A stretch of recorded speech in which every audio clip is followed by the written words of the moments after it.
on and getting into the spirit of it. I think that's pretty cool. JCI, and that's how we're going to connect and communicate the branding of the JCs. A lot of people know the JCs over the years, but JCI is where the Ludington JCs are branding themselves as we move forward. So when you hear that term, we're talking about the putt-putt golf. We're talking about the parade. We're talking about fireworks and other activities, donations that you make throughout the community. It's always great to see that where you're presenting checks to different organizations and agencies out there. There's a lot of involvement by JCI, and we're honored to have you on the Morning Zoo this morning. Thanks for being a part of it. Yeah, thanks for having us. Yep, for sure. You have in what, a month and a half? No, about a month, just over, yeah, about a month and a half. The Freedom Festival Parade. We are celebrating the 250th year of the signing of the Declaration of Independence, of the birth of America. When you think about it, and this year, I'll say it this way: is the pressure on because of that expectation? Absolutely. I mean, the 250th is one thing, and then also it being on a Saturday this year just amplifies everything. So it's definitely been something that's been brewing for the past year. Okay. Does it mean more volunteers? Does it mean more budgeting? What does it mean in the bigger picture of things? Um, I mean, overall, it's honestly just like we're expecting a lot more people. Hmm. So like kind of trying to plan around that and plan accordingly. The events are staying the same. So like we're not trying to throw in a bunch of curveballs just to make it a little bit easier. Um, we are still doing our normal like recruitment for volunteers and our normal recruitment for donations and sponsorships and stuff like that. Um, but otherwise, like the festival is going to be the same, besides probably just the amplified amount of people. Yeah. And hopefully we will see that. I know with gas prices, it can make it a little bit tough, and maybe it'll balance out. But I think ultimately people want to be in Ludington for the Freedom Festival, and we'll see that surge. And when we talk about, I mean, for those that are listening outside of the area that have not been to Ludington for the 4th of July weekend, you are 4, 5, 6, 7 deep, lining Ludington Avenue, if not more, seeing all of these parade entries go by. The From the vets to the fire departments, police agencies, to so many businesses out there.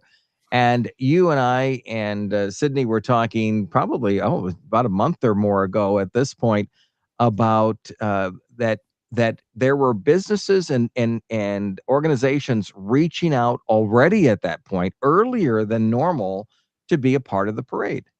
Yeah, so usually we see the signups are going up about like March, April. And this year we had people reaching out in January saying, like, oh, did we miss the signups already? And we're like, oh, we got to get rolling on this because people are very excited. So that Yeah, was cool to see. that's great to hear. How is that process going then? What is there room for others that maybe are listening or watching this morning? Is there a deadline? What's sort of the adjustments, if there are any? We did move the deadline up for like the late entries for the parade this year just to try and help like the organization process because we figured there'd probably be some more. Um, May is usually a pretty slow month for entries just because it seems like people are not really fully in the summer mode yet. And then June hits, and then it's like we're getting several every single day of people just signing up. And then like right before the 4th of July, so like 2 weeks out, is when we really start to see people like messaging constantly and stuff like that. So there's definitely room for people to still sign up. We Right. have a good base so far, but we're really excited to see what else comes in. We have new signups this year, which is always fun to see. So I'm Mhm. very excited about that. That's great. What if there's an area? I'll throw a not so softball question at you, but if there was an area that, when you think about it, of the entries that you don't normally get as much, or you hope to get some of entries from, and what's the fill in the blank?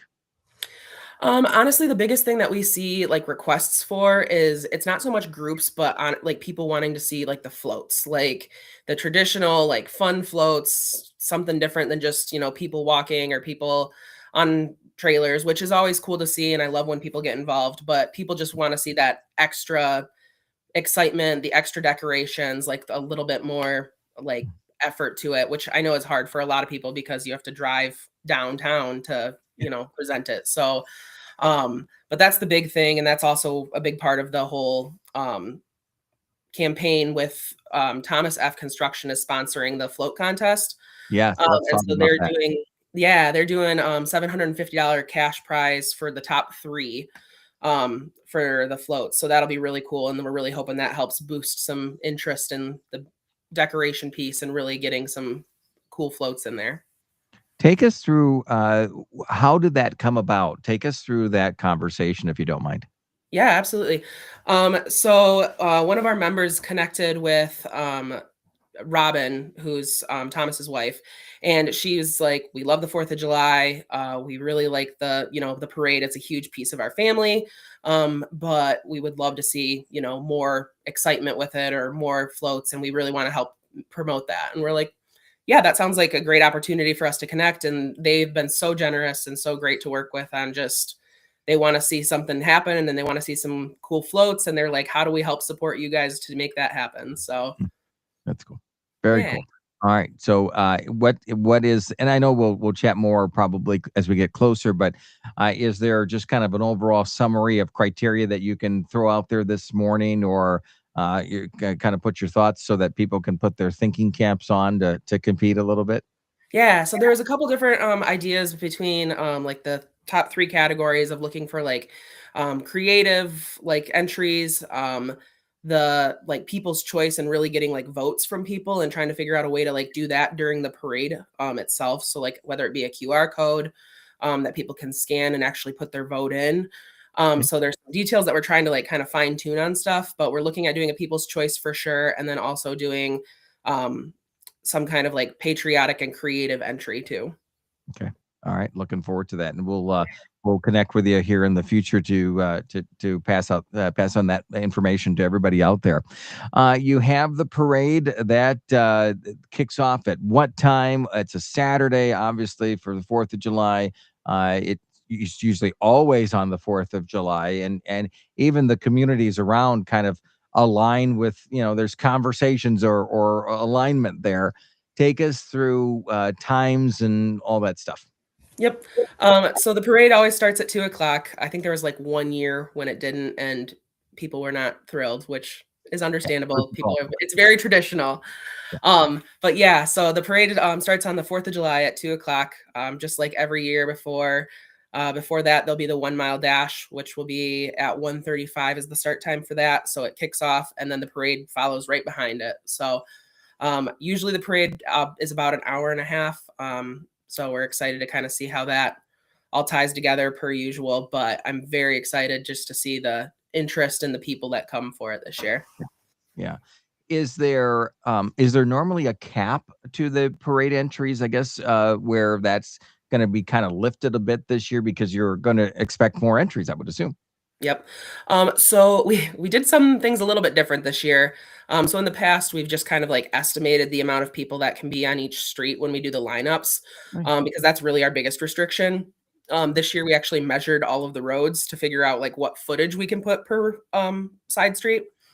And so we have a max, but it will depend on the size of the entries that enter. So, Oh, if we have stuff that's under 50 feet, it's going to be a lot easier to pack more in. Whereas if we start getting some really big ones, then that's definitely going to take up some more space. But we measured the roads to see how much we could maximize the space we have available. So all right. You House of Flavors manufacturers only one semi this year. Okay. No, I'm just kidding.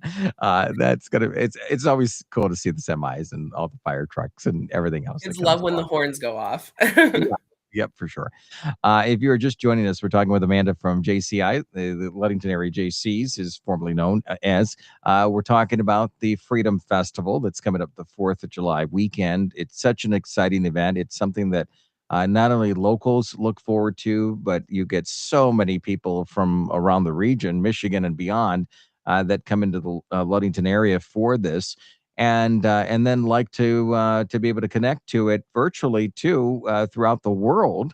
And so we are proud to be connecting with you again to bring the video broadcast and the audio as well bit over Mom FM again this year of all the parade entries and it kind of feels like a little bit like Macy's Day Parade in Ludington in that sense and that's I mean in all seriousness it's pride, it's community, it is togetherness, and it's the flow from east to west down Ludington Avenue, getting closer to Lake Michigan, and sort of the excitement and the vibe that only a few hours from that point will be fireworks over Lake Michigan, and that is truly a good about what it's all about.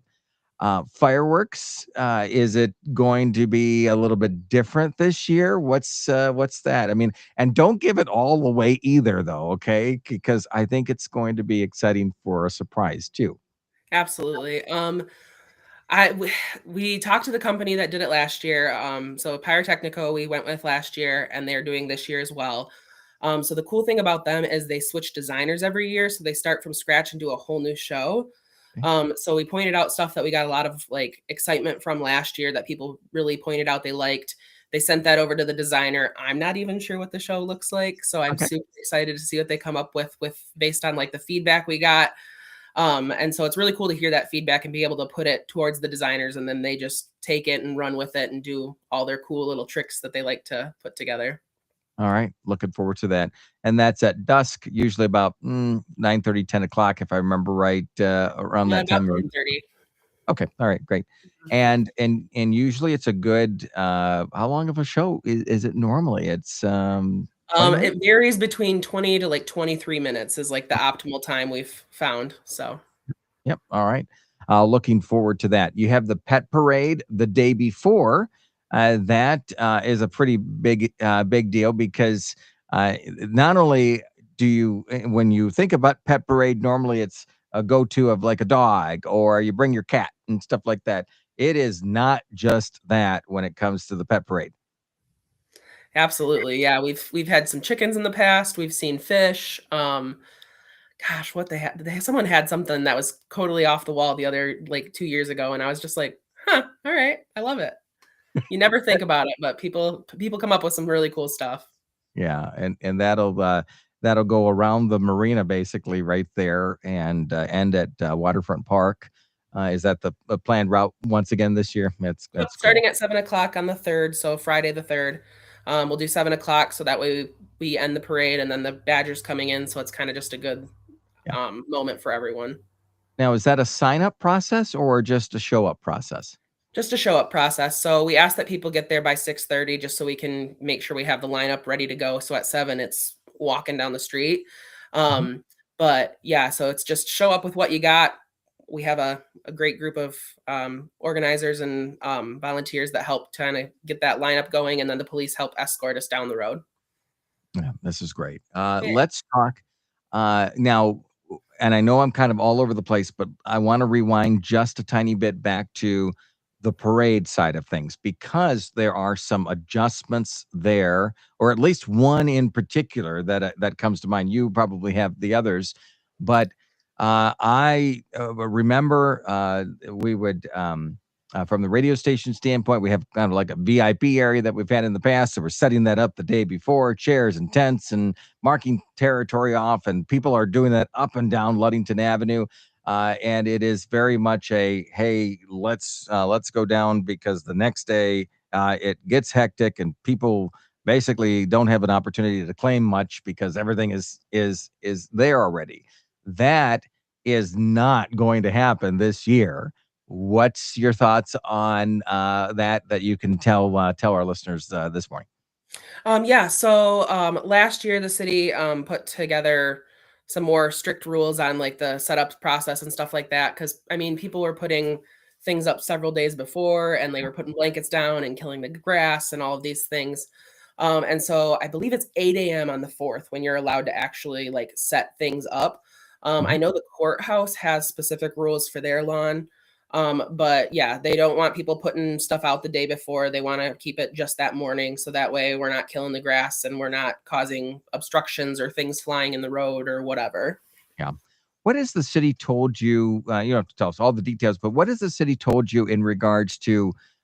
Because obviously it's conversation like this, and we have a campaign that's going to start as well on both radio stations to emphasize that, because communication is going to be crucially important, because people are going to be used to what they are used to, and going out the day before. What is going to be the results if people put things out the day before? So I know that the stuff can just get taken and like moved and basically disposed of if people are putting their stuff out. Obviously, it's hard to track who's putting what out and stuff like that. But I mean, realistically, if you're putting stuff out, there's a chance that it's going to get taken and just disposed of, and you're not going to get it back. So, and either that way, you end up losing the spot anyway. So Hmm. you're kind of jumping the gun anyway. So Yeah, and realistically, if people are down at 8 a.m. on Saturday morning, they're going to be able to claim their area. And as we have seen, and I remember talking to you about this, and I remember observing this multiple times over the years, that people will claim their area, and they will sit there until 2 o'clock in the afternoon when the parade goes, with their beverage cooler and and watching TV on their phone or whatever. It happens, and that's okay as long as it's from 8 a.m. on, right? yep. In the past, so we put out cones and things at like we made it like 5-ish to like get all the cones out for like the parking and stuff. And we'll go down the avenue as we're doing that, and we just see people sitting there, and we're like, "Oh, hey, like, good morning." Right. Hey, if you've got everything that you need to make it through that, and it's probably less time than some people that stand in front of like Best Buy and other places waiting for those to open.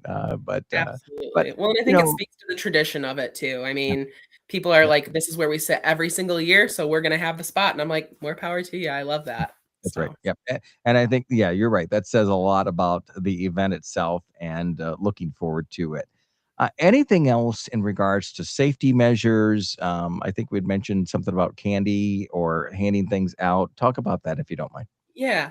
So, it is a city ordinance that candy has to be handed out. It can't be thrown out of vehicles, off of trailers, anything like that. The big thing that we're asking for the parade entries this year is that if people and like kids are not at the curbs, to walk past them and hand the stuff out at the curbs, because as things get handed out farther in the road, kids creep out into the road, and that just creates a hazard for a lot of people. And like, I know we have a 5-lane highway through part of it, which is not as bad, but it takes one kid running out into the middle of the turn lane to, cause an issue and have, some detrimental things happen. So we're really asking that people go to the curb to hand out any of their paraphernalia of like flyers or pamphlets or candy or whatever they have, just to really solidify the idea of kids going to the curbs and sitting on the curbs. Yeah, and we do see that where it just like the whole sides kind of creep in and more and more and more into the roadways, and it can be a huge safety issue that happens there. So we'll Yeah. make sure we continue to emphasize that. Anything else on your mind about the Freedom Festival this year that we've missed talking about? Um, well, we have a impromptu auction that we're kind of working on. So we had some places that have reached out and they're like, "Hey, like for donations, like we have these items that we'd love to donate." And so we're trying to find a way to use that as like an auction piece, so that way people can do like a bid online, and we can sell items and raise money that way, just to utilize what people are able to donate and really kind of bolster our funds to really help pay for everything. Yeah. Because this is not a cheap endeavor, okay? And especially when we are dealing with supply and demand this year, that's a big part of it. Have you, not that you have to divulge the cost, but have you seen that that has become a huge factor in this year's planning process? Excuse me. Mm. So for the firework piece, we did have to sign a 2-year contract just because of how busy this year was going to be, and kind of planning ahead for that. So we signed a 2-year contract last year for last year and this year specifically. Thankfully, the firework company is a very large company, and so they have warehouses just full of fireworks. So they were able to get a lot of those ahead of some of the delays and shipping costs and stuff like that really getting up there, Yeah. which has helped to promote the show that we're really hoping for. The show itself is like 35,000 is roughly like what we say. Um, and then on top of that, you have obviously all the other costs of permits and porta potties and all these things just to make the day kind of run smoother and to make sure people are able to utilize all of the resources that they need, especially when they're down at the beach for the whole day. Okay. All right. Anything to add from the beach standpoint to the fireworks to the weekend itself, other than if you are interested in an entry and putting an entry, sign up early. And I'm not sure. Do you do it sort of like a first come first serve where you're planning, or obviously we know you don't put horses by fire engines and stuff like that too. So that goes into factoring it. That's the bigger piece. So it is a giant puzzle. We try not to put like entries that are too similar next to each other, just because we don't want people to be, fighting each other, and we want everyone to kind of have their moment. And so the first come first serve comes into part of it. The other thing is sponsorship levels. So the sponsor, so West Shore Bank is our lead sponsor this year. They're right at the beginning of the parade, and then after that, it'll be like our next levels and down from there. Okay. Usually, the sponsors have a higher level or a higher position in the parade, Mhm. just because kind of like as a thank you for Yeah. helping support us and stuff like that. Um, but it more so is a puzzle of trying to really like give everyone a chance to highlight it, fill requests. I mean, some people will request roads. We also have like size restraints on some of the roads for like heights. So we've had to look at that in the past. So there's definitely a lot of things that go into planning that. Yeah. No, I think this is great. Um, well, we're looking forward to it for sure. And hopefully you are as well. Yeah. What else can we add before we wrap up? I know we're going to be on again here in the future too, right? Yes, absolutely. The biggest thing I can say is if you are able to volunteer, we're going to have a volunteer sign up coming up, and we would love to have some people help out with that. And then also, we're still looking for sponsorships, whether it be cash, item donated, donations, or even like a non-traditional thing. I know last year, like we had like a dinner at a restaurant that helped support us. We have donation jars if any of the businesses are interested in putting that up. Whatever people can come up with, we are willing to work with because it really is quite the expense that we have to take on for this. So, Yep, very cool. Well, we're glad that you do it. I know it can be stressful from year to year, depending on donations that come in and the cost and stuff like that. So, looking forward to it and looking forward to being involved with it again this year. We're going to connect at least one more time before the 4th of July and talk about where you are at in the planning process, and also anything that needs to be communicated to the listeners. We'll make sure we continue to get that information out there. Amanda, thanks for being a part of the conversation. yeah, thank you for having us. I love to talk about the 4th of July. So, You got it. All right. Thank you again. And thanks to the JCI for putting it all together year after year. I hate to put you on the spot, but it has been roughly how many years? I mean, this is a big deal. Uh, this is 72nd year yeah, for the that's huge. JCs of the Freedom Festival. So, Absolutely. All right. Looking forward to it. We will chat with you soon here on Mom FM and Hot Country Hits. Thanks, Amanda, for being part of the conversation. thank you. You got it. It is 102.7